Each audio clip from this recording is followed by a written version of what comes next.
এটি হচ্ছে ৬০ গম্বুজ মসজিদের ইমামের জায়গা, মিম্বর। এখানেই ইমাম সাহেব নামাজ পড়ায়। এটি হচ্ছে বাগেরহাট ৬০ গম্বুজ মসজিদ। মূলত এটির গম্বুজ কিন্তু অনেকগুলো, কিন্তু এটির নাম ৬০ গম্বুজ হয়েছে। এর মূল কারণ হচ্ছে ভেতরে যে পিলারগুলো আছে, এই পিলারগুলা ৬০টি আছে, ৬০টি।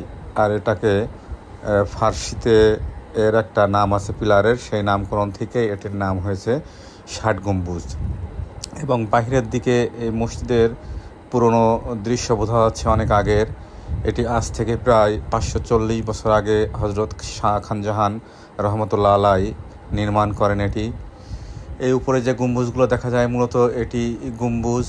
আর এই মসজিদের পশ্চিমেই আছে বিশাল এক দিঘি, যে দিঘিতে পানকৌড়ি বা পান্তোয়া ডুব দেয়। মসজিদটি সামনের দিক থেকে দেখলে এমন দেখা যায়, অনেক সুন্দর মসজিদ।